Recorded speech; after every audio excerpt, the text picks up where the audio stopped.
Muy buenas noches. Hoy día estamos 26 de junio del 2024 y comenzamos a revisar la epístola de Santiago en estos días en estas semanas que vienen.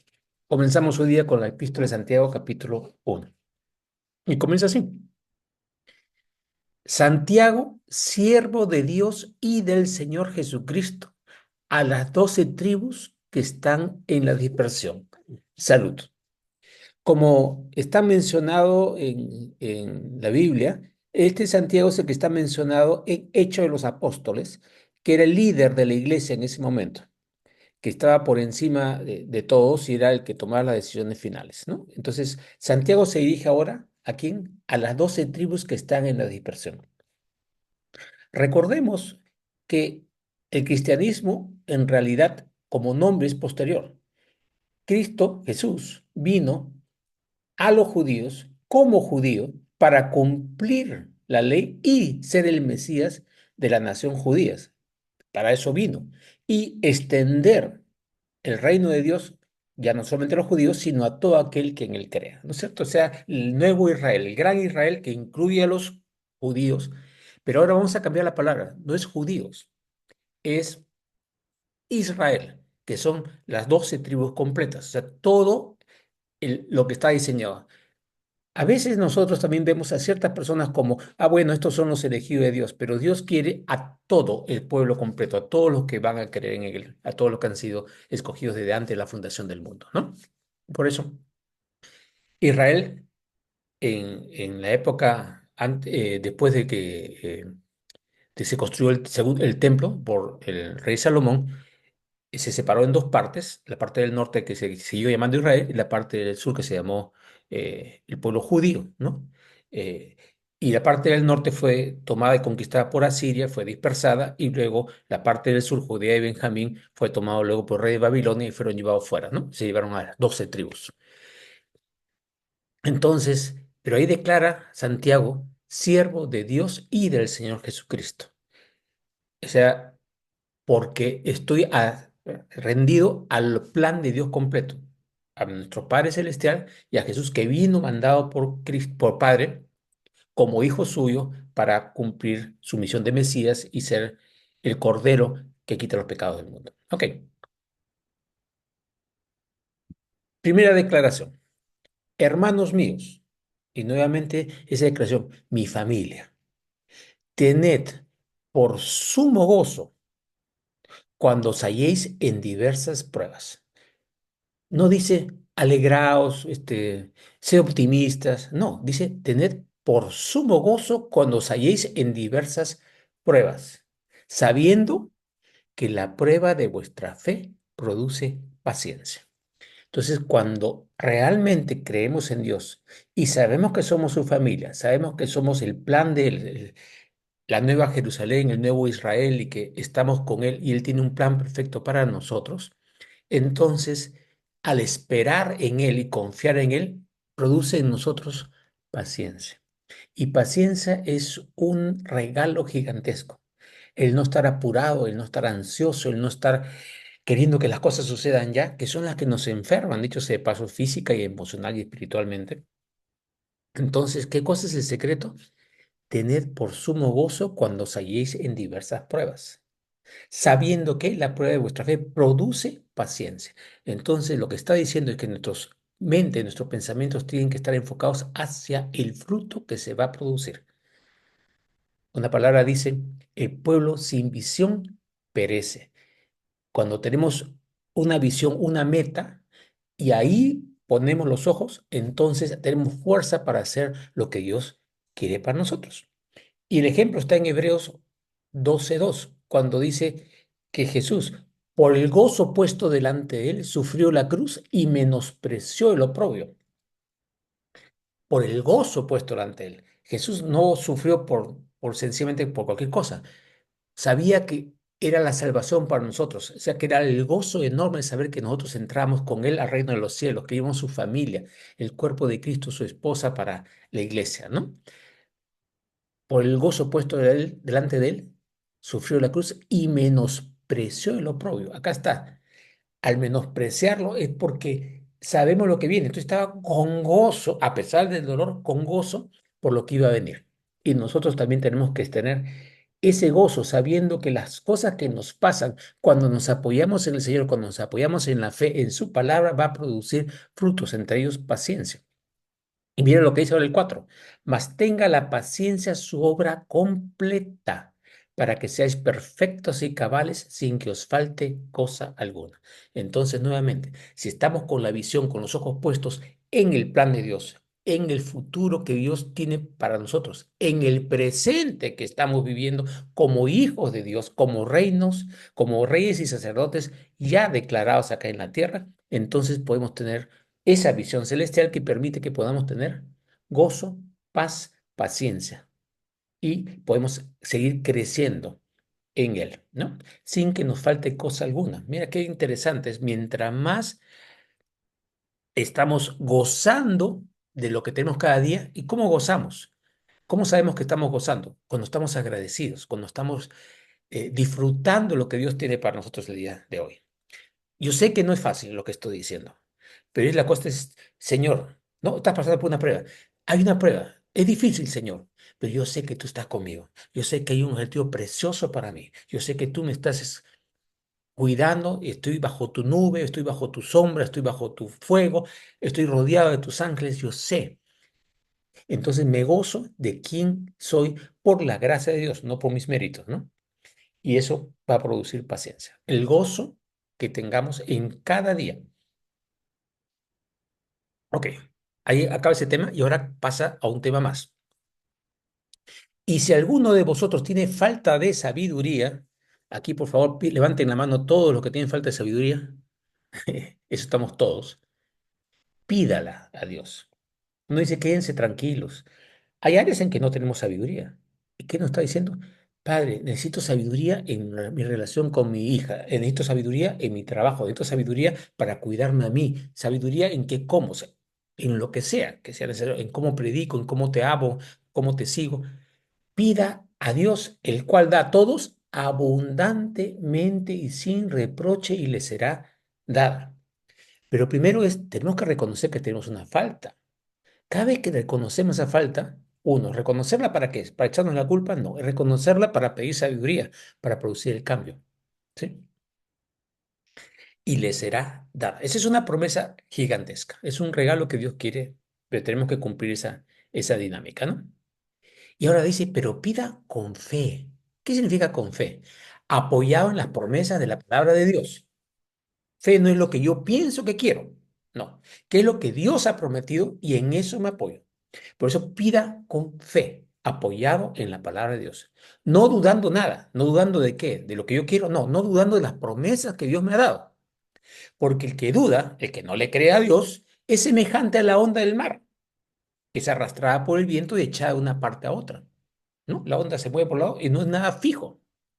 No piense pues quien tal haga, o sea, que no se apoya en el Señor con fe en su palabra. No piense pues quien tal haga que recibirá cosa alguna del Señor. El hombre de doble ánimo es inconstante en todos sus caminos.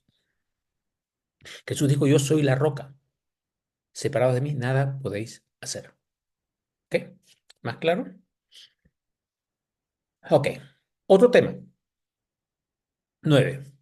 Acá está hablando ahora sobre el orgullo. El hermano que es de humilde condición, gloríese en su exaltación. O sea, en el mundo, puede que el mundo te desprecie, no vales mucho, no tienes dinero, no tienes conocimiento, no tienes riqueza, para el mundo no lo ven valioso. Pero, ¿quiénes somos? Aunque seamos así humildes y pobres, somos hijos de Dios. O sea, Dios nos ha pasado de esclavos a hijos de Dios. Entonces, ¿en qué tenemos que gloriarnos?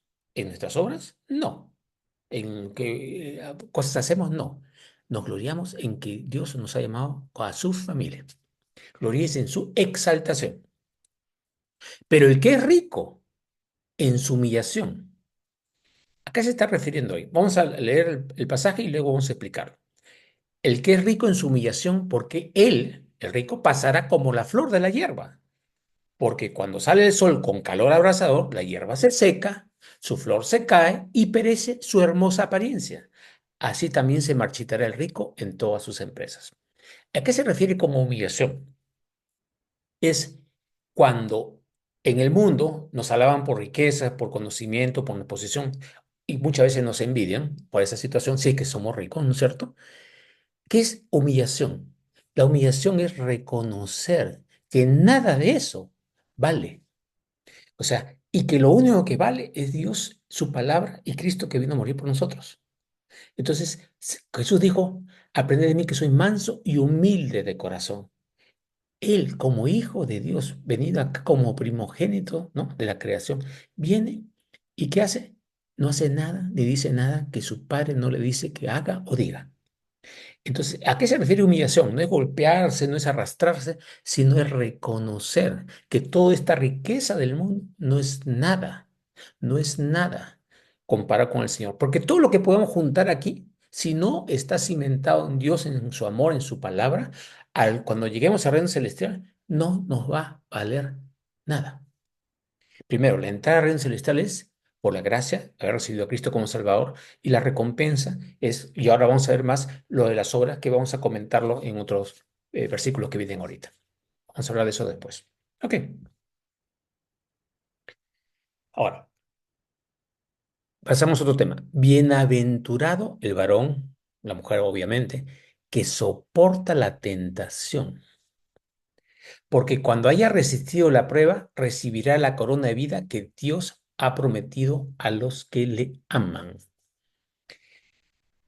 ¿Qué significa? Todos vamos a ser tentados. Es lo que está diciendo acá. ¿Qué cosa es soportar? Sé que esto no es de Dios. Entonces lo rechazo porque sé que no es de Dios. Soporto la tentación. Al resistir la prueba, porque cada uno tiene sus ciertas debilidades, dice, no, mi Dios quiere otra cosa, yo lo amo a mi Dios y quiero lo mejor para mí, lo que Él me ha pedido y lo que lo complace a Él. No por reglas, sino por amor. No por obligación, sino por amor. ¿Y qué nos dice? Nos recibirá la corona de vida que Dios ha prometido a los que le aman. Mucha gente entiende mal como que esta corona de vida es la resurrección. No, hay una serie de coronas. Son premios que Dios da a sus hijos. Algunos unas coronas, a otros otras, otras bastantes. Cada uno diferente, de acuerdo a lo que ha hecho en amor por Dios. ¿No es cierto? Ok. Pero ahí está el punto. Es, si reconozco que algo no es de Dios, entonces lo soporto, resisto la prueba porque amo a mi Padre y quiero que Él esté contento con lo que yo hago. O sea, darle lo mejor a Él. ¿Ok? Y seguimos ahora. Cuando alguno es tentado, no diga que es tentado de parte de Dios. Dios no manda tentaciones. Dice, porque Dios no puede ser tentado por el mal, ni Él tienta a nadie. Y entonces dice, ¿de dónde viene entonces la tentación? Ahora dice, 14, sino que cada uno de nosotros es tentado sino que cada uno es tentado cuando de su propia concupiscencia es atraído y seducido. En otras palabras, nuestra debilidad.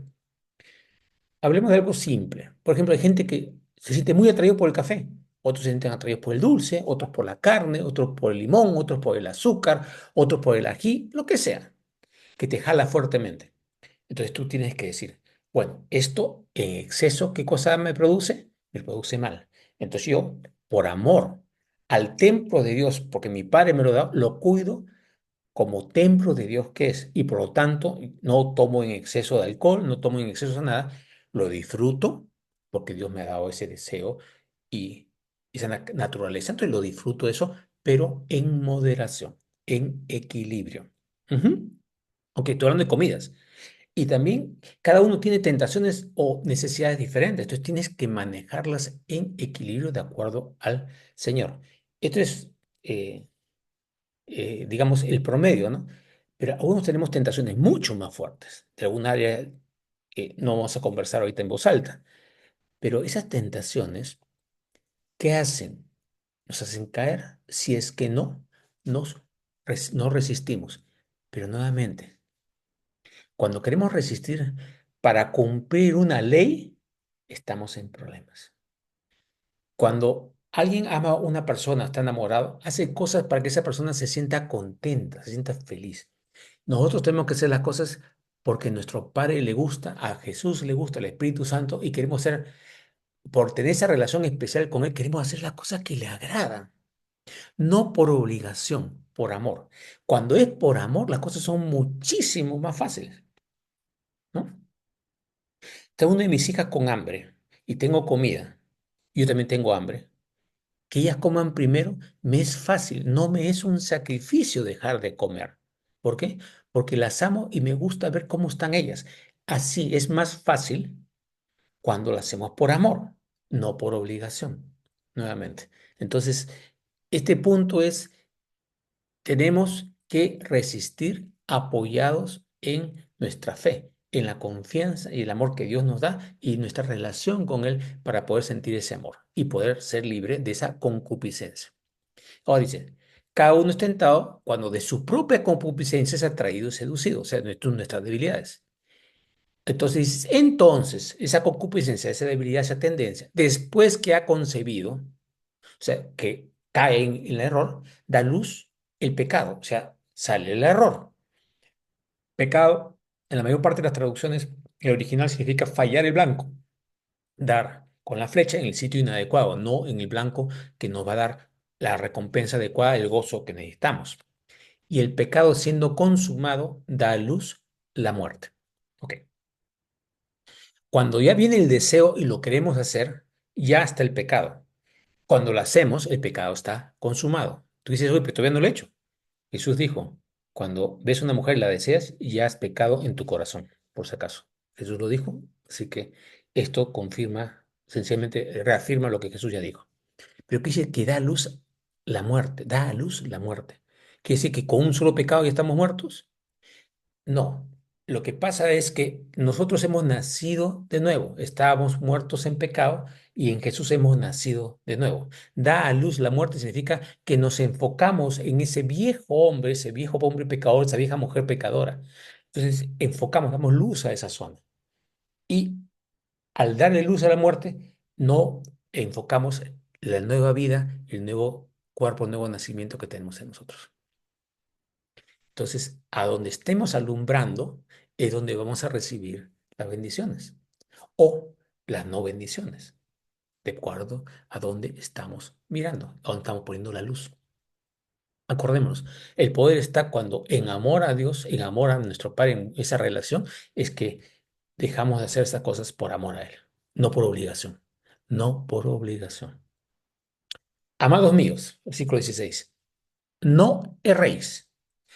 Toda buena dádiva y todo don perfecto desciende de lo alto, del Padre de las luces, en el cual no hay mudanza ni sombra de variación. Quiere decir que todos los dones que tenemos, las habilidades que tenemos, proceden de lo alto. Todos esos dones buenos, todas esas cosas positivas que tenemos, proceden de Dios. No son que nosotros las hacemos. Sí, podemos trabajarla, podemos perfeccionar ciertas cosas, pero eso viene del Señor. Y el deseo de hacerlo también viene de Dios. Y si amamos a Él con más razón todavía. El Padre de la luz es en el cual no hay mudanza ni sombra de variación. Una vez que te ha tomado como Padre, no se muda, no varía. Es tu Padre para siempre. Tú eres su hijo, su hija. Él el Padre, de su voluntad, no de la nuestra, nos hizo nacer, otra vez de nuevo, por la palabra de verdad, para que seamos primicias de sus criaturas. Ahora, ¿qué quiere decir acá? Nuevamente, estábamos muertos y hemos vuelto a nacer. Por eso Jesús le dijo en Juan vemos cómo le dijo a Nicodemo, le dijo, tienes que nacer de nuevo para entrar al reino de los cielos. Y eso tienes que nacer, pero por la palabra de verdad. ¿Cuál es la palabra de verdad? Lo que dijo Jesús y que hizo, la palabra de verdad que Él ha muerto por nosotros para pagar nuestros pecados y al aceptarlo a Él como Señor y Salvador, hemos sido transformados a hijos de nuestro Padre Celestial, hermanos en Cristo y coherederos y herederos con Él. Entonces, esa palabra de verdad nos hace nacer de nuevo, para que seamos primicias de su criatura. ¿Qué es primicias? Lo primero que viene de todas las criaturas que Dios va a hacer. No sabemos exactamente cuál es el plan final del Señor y todo lo que tiene por delante, pero nos ha hecho primicias. Y las primicias es el primer fruto, digamos, ¿no? Dice, por esto. Mis amados hermanos, todo hombre sea pronto para oír, tardo para hablar, tardo para airarse. Ok, pronto para oír la palabra. Primero escuchemos qué está pasando y no reaccionemos inmediatamente, sino dice, un momentito, ¿qué cosa he dicho? De repente lo entendió mal y escuchando a mi Padre Celestial al mismo tiempo, tardo para airarse, tardo para hablar. Cuando reaccionamos muy rápido es donde se producen fricciones, peleas, odios, rencillas, etcétera, etcétera, etcétera. Interesante, sea pronto para oír, sea primero escuchemos bien el tema, o sea, informémonos bien antes de emitir una opinión. Si emitimos una opinión sin escuchar todo lo que está pasando, estamos actuando muy impulsivamente y va a producir ira y va a producir otras cosas. Ahora que dice 20, porque la ira del hombre no obra la justicia de Dios. La ira del hombre, no dice la ira, porque hay la ira de Dios. Jesús cuando estaba en el templo y vio que estaban estafando a la gente, vendiendo cosas ahí, estaba en ira de Dios y votó todas esas cosas en ira de Dios, pero no la ira del hombre. La ira del hombre no obra la justicia de Dios, porque esa ira no tiene misericordia, no tiene el plan de Dios, sino actuamos por puros impulsos, ¿sí? Por más las cosas que hemos guardado y sale todo a cuenta. Por lo cual, dice el versículo 21, por lo cual, desechando toda inmundicia, o sea, toda cosa negativa, y abundancia de malicia, pensamientos negativos o buscar hacer nuestro plan y todas las cosas, recibid con mansedumbre la palabra implantada, la cual puede salvar vuestras almas. Ok, recibir con mansedumbre. ¿Qué es con mansedumbre? Es, Dios ha dicho esto, yo acepto y obedezco lo que Dios me hace. Nuevamente, la palabra manso y humilde de corazón es, manso es aquel que obedece a su amo, a su Señor, a su Rey. Y esa es la palabra que Dios nos da, la recibo, sí, Señor, porque si tú me la das es porque es para mi bien. Es porque me amas, no para obligarme, no para castigarme, no para quitarme cosas, no para que yo no sea gozo, no tenga gozo, no. La palabra que tú me das es para gozo, para alegría, para paz.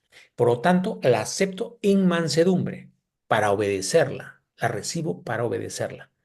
Y la cual puede salvar vuestras almas. La palabra salvar acá es, puede librarlos de pesos, puede hacer que estén mucho más, librarlo, ser más libre, para que vuestras almas sean más libres.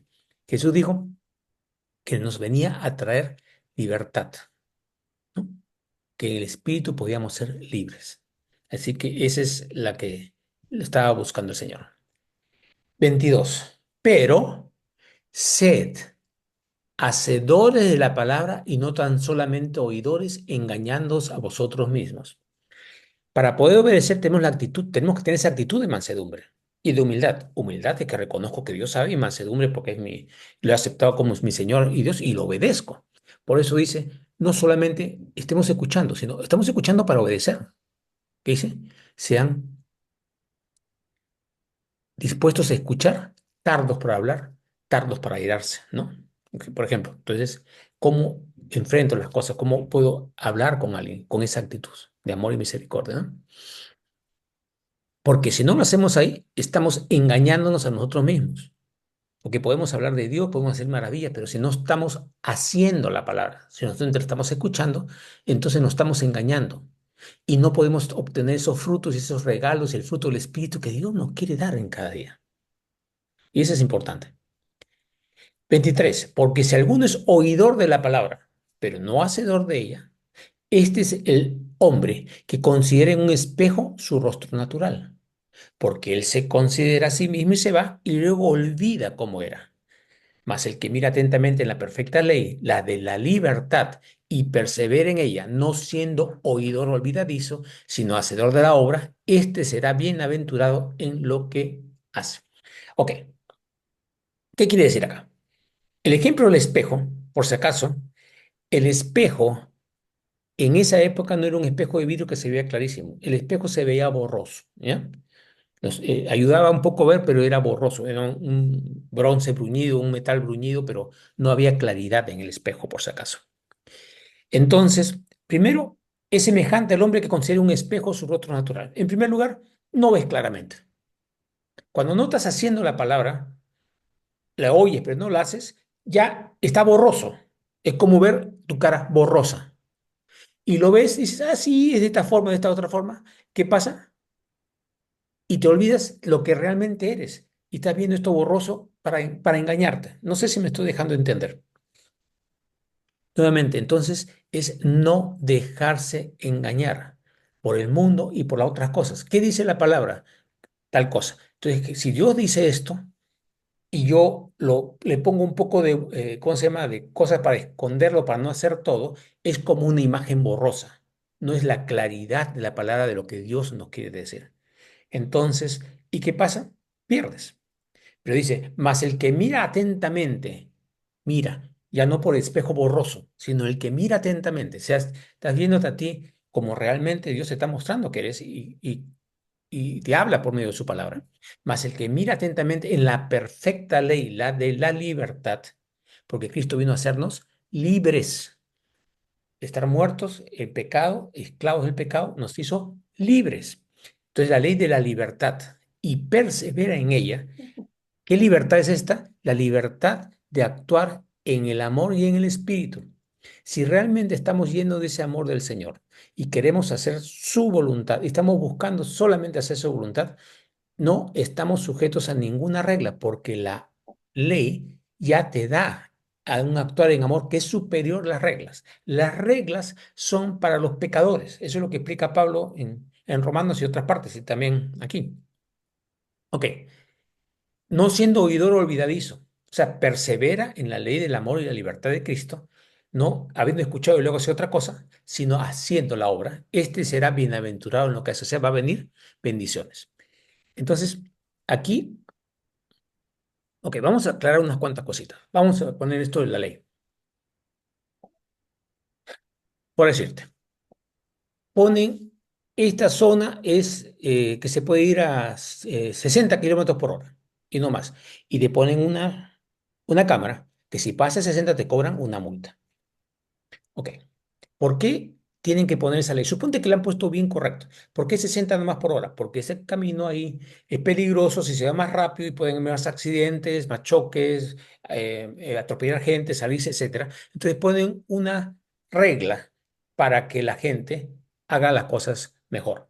Y castigos si no estás. Pero si uno está actuando en amor, sabe que debe ir con cuidado para no herir a nadie, porque el carro es peligroso, puede herir a sí mismo u otros. Entonces, ¿necesita el de los 60? No, porque ya sabe que debe actuar en amor. ¿Ok? Entonces, los castigos y las reglas están dados por el pecado. O sea, las fallas humanas nos obligan a poner reglas para eso. Por ejemplo, los impuestos. ¿Cómo haces para que una ciudad tenga buena agua, tenga electricidad, tenga caminos, tenga veredas, tenga servicio de salud? Obviamente con los impuestos. No sale del aire. Pero si no te obligan a poner impuestos y te castigan por poner impuestos, ¿qué pasa? Nadie paga impuestos. Por eso está, no es, no hay un corazón generoso. Si actuáramos en esa actitud, entonces todos estaríamos así. Pero como la sociedad no es una sociedad que vive en amor, necesita reglas. E igual, en el mundo judío, cuando comenzaron las leyes mosaicas y todos los cumplimientos que dio Dios, el pueblo judío en ese momento, que era el pueblo de Israel, no el pueblo judío, porque eran las 12 tribus, eran desobedientes hasta decir basta. Y lo sabemos, apenas pasaba una cosa en contra, ya se querían regresar a Egipto, no querían seguir a Moisés, o sea, querían hacer como querían.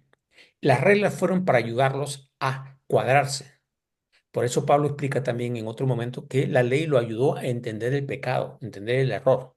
Y recién, por la gracia de Dios y el Espíritu Santo, era actuar de otra forma. Entonces, escuchaba el otro día, tenés que ir a reuniones cristianas, tienes que escuchar la palabra, tienes que orar. ¿Es obligación? No es obligación. Pero si amamos a Dios, vamos a las reuniones para unirnos al cuerpo, para estar junto con nuestros hermanos en Cristo. ¿Para qué escuchamos la palabra? Para poder llenarnos de la palabra, para poder hacer mejor la obra de Dios. Entonces no lo hacemos por obligación, lo hacemos por amor a Dios para hacer las cosas mejor. Nuevamente. Estamos predicando la libertad en Cristo. Si lo hacemos por obligación, no hay la recompensa que realmente Dios quiere darnos. ¿Ya? Es por amor, no por obligación. Hacedor de la obra. Ok. Y con esto se acaba el capítulo de hoy. Dice, si alguno se cree religioso entre vosotros y no refrena su lengua, sino que engaña su corazón, la religión del tal es vana. Cuando dice que te crees religioso, la palabra es, vamos a traducir, si te crees espiritual, si te crees que estás bien pegado a Dios y que estás siguiendo a Dios con todas sus cosas, pero cumples, por decirte, el judío, tiene que presentar los sacrificios, tienen que hacer los ayunos, tiene que dar su diezmo, tiene que dar sus ofrendas, tiene que vestirse de tal forma, la barba se la peina de tal forma, las manos se la lava tantas veces antes de comer, etcétera, etcétera, etcétera, etcétera, que tenían todas las reglas que tenían. Entonces, pero se está haciendo eso, pero no refrena su lengua, o sea, no está hablando en amor, respeto, buscando a la otra, está engañando su corazón. Y todo lo que hace que cumplir las reglas otras es en vano, porque la abundancia del corazón habla la boca. De la abundancia del corazón habla la boca. Entonces, lo que sale por nuestra boca es lo que está lleno de nuestro corazón. Entonces, si algo está saliendo mal, es porque tenemos que limpiar nuestro corazón. ¿Sí? 27. La religión pura y sin mácula, o sea, sin mancha, delante de Dios el Padre es esta: visitar a los huérfanos y a las viudas en sus tribulaciones y guardarse sin mancha del mundo. Ok, visitar a los huérfanos y a las viudas es ayudar a la gente con más necesidad. Y acá vamos a aclarar algo. Hay gente con necesidad física y espiritual y hay gente sin necesidad tanta física, pero mucha necesidad espiritual. Hay gente que tiene dinero, pero están huérfanos y viudos en el sentido espiritual. Entonces, veamos estos huérfanos y viudos no solamente con una necesidad física puramente, sino a toda persona que tiene una necesidad, que está huérfano. Cuando está huérfano es como que se siente alejado del padre, veamos así, ¿no? Como que el papá, nuestro papá Dios no es su papá, o sea, es huérfano, pues. ¿No? Y viudo, como si hubiera perdido a su marido, ¿no es cierto? Espiritual estamos hablando. Entonces se siente abandonada la persona, ya sea hombre o mujer. Entonces tenemos que visitar en sus tribulaciones. Cuando la gente está pasando por problemas, tener que estar dispuestos a hacer bendición para ellos, para ayudarlos a reconocer dónde están las fallas y las cosas que necesitan para cambiar, ¿no? Y guardarse sin mancha del mundo. ¿Qué cosa es manchar? Es ensuciarse. O sea, no ensuciarse con el mundo. No es aislarse del mundo, sino no ensuciarse con el mundo. Y todos nosotros vamos andando y vamos ensuciándonos con el mundo poquito, mucho, regular, en algunas áreas. Tenemos que estar conscientes, por eso, que el mundo, que como dijo Jesús, cuando estaba orando por sus apóstoles, le dijo a su padre: papá, te pido que los guardes del mundo, porque no son del mundo. No te pido que los saques del mundo, sino que los guardes del mundo. ¿Para qué? Para que no se ensucien. Sin mancha significa sin ensuciarnos, sin contaminarnos. Que nos contaminamos en parte sí, por las cosas que escuchamos, vemos y vemos. Luego tenemos que estar en el mundo como ciudadanos del reino celestial. Somos extranjeros y peregrinos en la tierra. ¿Se acuerdan? Extranjeros y peregrinos en la tierra. Y como extranjeros tenemos que ver el mundo como lo que es buscar a las personas para meterlas al reino de Dios, para que también sean extranjeros y peregrinos del mundo, para poder incorporarlos a la familia de Dios. ¿Ya? Entonces, cuidar de no ensuciarnos y si no ensuciamos, limpiarnos. Guardarse sin mancha es guardar también significa estar muy atento a ver si no nos estamos manchando, ¿ok? Si no nos estamos ensuciando. Y pedir a otras personas, y eso es lo bueno de estar varios y poder conversar, los hermanos reunirse, no solamente para un culto, sino para poder intercambiar la situación y saber qué está pasando, darnos cuenta que de repente estamos manchándonos en un área. Por ejemplo, va a sonar medio raro esto, pero alguien no se ha bañado unos días, ¿no? Y se acerca y le sientes que está oliendo, no está oliendo tan bien. Y la persona de repente no se ha dado cuenta.